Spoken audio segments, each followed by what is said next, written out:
À Monaco, les jeunes ont une voix et elles portent. Un événement devenu un véritable espace d'expression pour la jeunesse, écoutée et entendue par les autorités de la principauté.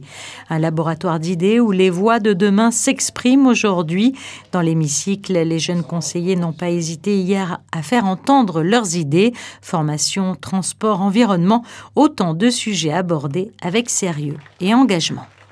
C'est très intéressant de pouvoir regarder justement ce qui se passe dans le monde à l'heure actuelle, mais aussi à Monaco, au sujet de l'eau, un sujet qu'on ne va pas forcément parler et étudier à notre âge. Notre projet avec notre groupe, concrètement, c'est de mettre une formation de PSC directement pour les élèves de seconde et au lycée, en complément de celle qu'on va avoir en 5e au collège, de manière à venir continuer et de continuer à apprendre et de se rappeler, parce qu'on va avoir un gros trou de formation entre la 5e et la seconde qui peut être, on va dire, assez long et après sur le terrain compliqué d'appliquer des gestes si on s'en souvient pas, avec comme aide un soutien numérique pour avoir un côté plus ludique et d'appréhension plus rapide. Le projet s'appelle Smart Water Day, donc c'est le nom qu'on va donner à cette journée.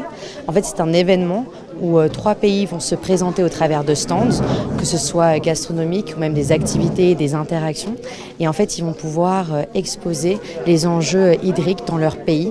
Et on a décidé de faire ça à Monaco parce qu'on sait que la principauté peut porter un message fort à l'échelle nationale mais aussi internationale. La première réunion qu'on a eue, une idée qui est venue en l'occurrence de ma part, une expérience personnelle, comme j'ai pu le dire durant la réunion, je suis sapeur-pompier volontaire et donc sur le terrain j'ai pu en voir avant des moments où les gens ne sont pas formés, où ont peur de réagir et ces quelques secondes ou minutes qu'on perd peuvent être des fois très vitales et arriver malheureusement à une mort certaine. C'est pour ça que les jeunes, d'après moi, doivent être formés, ça permet de maintenir un acquis.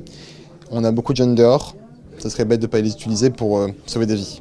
Placée sous le parrainage d'Yvette Lambin-Berty, cette édition a donné lieu à des échanges riches et constructifs. Depuis 2007, ce sont 75 vœux qui ont été adressés aux autorités monégasques. Preuve que les propositions formulées ici ne restent pas lettre morte. La jeunesse, actrice du présent, prépare aussi l'avenir.